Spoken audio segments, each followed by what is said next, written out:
Hey guys, welcome back to my channel. So today I have a fun video for you. I'm comparing the original Beautyblender to the Ricky's NYC Rickycare 3D blender. I just got this in my Ipsy bag for December, so I thought I'd give it a go. I wanted to see how well it performed compared to my Beautyblender, which is my holy grail for foundation and concealer application. So if you're interested in seeing this comparison, just stay tuned.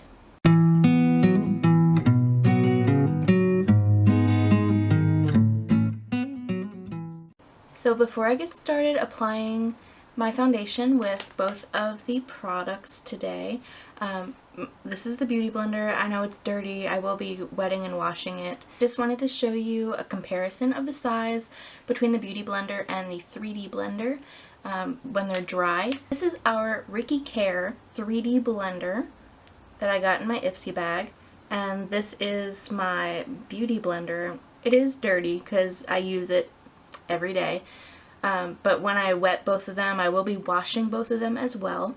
So when I cut back to that, don't be surprised. So they are similar sizes when they're dry. I'm not sure how well you can see this, but the Rickycare looks like it has a more flat bottom. I hope this is in focus, but it does have like a flatter bottom, whereas this is more rounded. So that's something to take note of. I'm going to go ahead and wet and wash both of these and come back and show you what they look like when they're dampened. Alright, so I'm back from washing both blenders. So as you can see, they are about the same size. I would say that the Ricky's is a little bit wider here than the Beautyblender. I noticed when washing, and even feeling it now, this is a lot more dense. I don't want to say a lot more dense, but it is noticeably more dense. So compared to the Beautyblender, which is very, very springy, that's something to take note of. So far not an exact dupe in terms of how it's made. They do feel different. There's that. So both of them are damp. After I wash my Beautyblender, I always roll it over a paper towel and squeeze out the excess. So that's what I'm going to do for both of them today. I will say that when I used my soap, I used the Dr. Bronner's peppermint soap, and it didn't leach any color. It stayed the same color blue while washing. However, with the Beautyblender, every time that I use my soap, it leaches some more of the pink coloring. I'm not sure why it does that. The Beautyblender is a lot more vibrant when you first purchase it, although if it has dyes that are just coming out, I don't know why they would bother putting that color in there anyway, but that's just another thing that I noticed while I was washing it. So there's both of them. So before I started the video, I did wash my face. I applied an eye cream and I applied the Glossier Priming Moisturizer. After I gave that a little bit of time to soak in, I did go in with the Smashbox Pore Minimizing Primer, just in areas where I needed it. So like right here on my nose, a little bit here on my chin, and a little bit right here, just to smooth everything out. It's just what I do on a regular basis, so I thought I would do it before starting filming. Just pin my hair back a little bit. So for today's test, I'm just using the L'Oreal True Match. And I have this in Neutral 1, Soft Ivory. So shake it up a little bit. And I'm just going to pour some out on my hand. I'll dot it around my face with my finger, and then I'll use both blenders on either side of my face, just so that we can see if there's any difference with application or anything like that.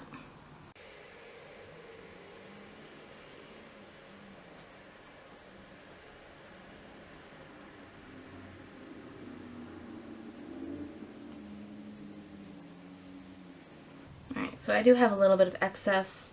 If I need it, I'll go back in and get some more. Alright, so I have you all zoomed in here. So I'm going to start off with the Rickycare because I already know what the Beautyblender is like. So I'll do this first as a first impressions type thing, and then I'll go in with my Beautyblender on the other half and give you some comparisons throughout. So let's just get started. So it's not as springy as the Beautyblender, but it is blending stuff out, or it's blending the makeup out pretty quickly.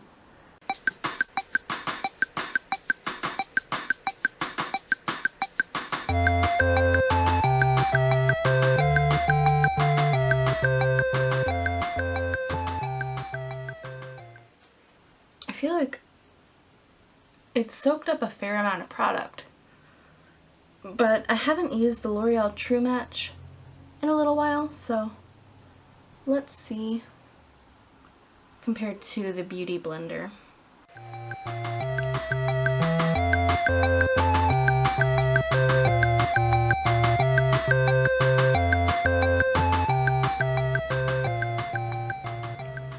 I love that Dr. Bronner's soap. It always makes my sponges and brushes just smell really fresh because of the peppermint in it. It's the only one that I've tried from them. Probably end up trying the other scents once I work through what I have, but if you have any particular suggestions, I'd love to hear your thoughts.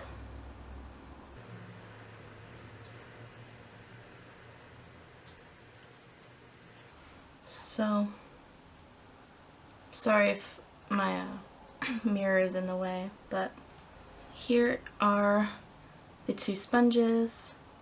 So I don't think that one soaked up more than the other, truthfully. So there's that. I don't really feel the need to build up the coverage anymore, but I will go ahead and do my under eye concealer with both of the blenders, and we can see if there's any difference there either. I'm currently using the Trina Tarantino Eye Dream Hyperlight. I think I got this in a BoxyCharm quite a few months ago. I just finished up the Maybelline Instant Age Rewind Brightener, so this is actually pretty good. However, this formula is a little bit different than the Maybelline. I find that it sets a little bit faster, so I do have to do one eye at a time, unlike with the Maybelline, where I could apply it everywhere that I needed to and then go in and blend everything.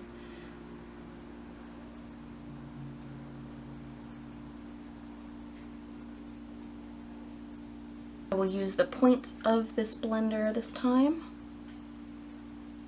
I feel like even though I squeezed out the excess water, it does feel more damp than the Beautyblender.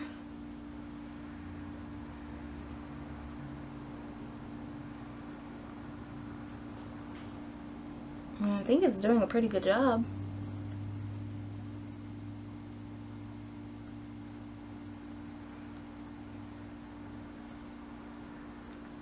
So this was with the Rickycare. This one is still not highlighted, so I think that it did a really nice job blending out the concealer. Yeah, I like it.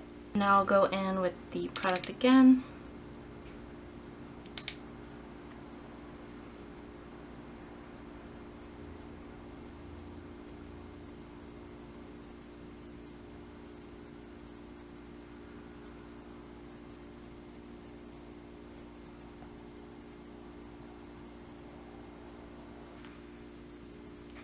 Okay, so now I'll go in with my Beautyblender.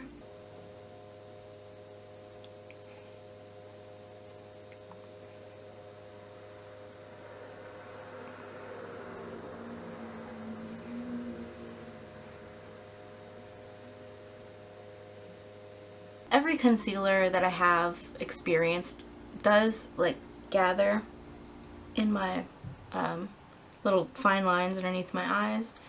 So I'm not going to fault either blender for that because it happens with my Beautyblender as well. So I will be topping everything with powder. So there we go.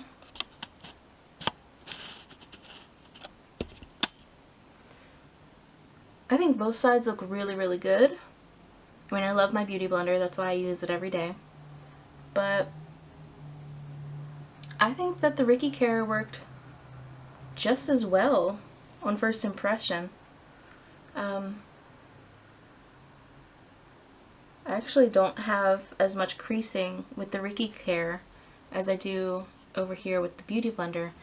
That might have something to do with the excess dampness after I squeezed both of them out. I'm not sure. But I do like the coverage and the finish of both. So I'm going to go ahead and finish the rest of my makeup and I'll be right back. Alright you guys, so this is my finished look. I'm sorry if my winged eyeliner looks a little bit crooked. This was my first time really testing out a gel eyeliner, so I think it turned out pretty well, all things considered. Anyway, so just to conclude this video, I think that the Ricky's 3D blender is pretty comparable to the Beauty Blender. Again, the composition of the product itself is different. The Ricky's is a little bit more dense. The texture of it is a lot different than the Beauty Blender. It's not as springy as the Beauty Blender, but all things considered, I don't think that that makes a big difference. I think that it applied my foundation and concealer pretty well in comparison, and the Ricky's is only $10, whereas the Beauty Blender retails at $20. The Ricky NYC is a little bit harder to get. You can only either get it in stores at Ricky's or purchase it from the Ricky's website, whereas the Beauty Blender is a lot more accessible. You can get it through Sephora.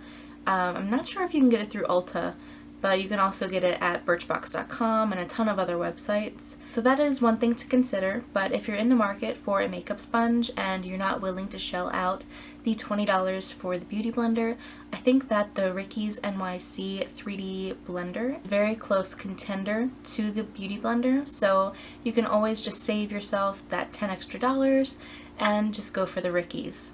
Thank you so much for watching this video. I hope you guys have a great day. See ya. Bye.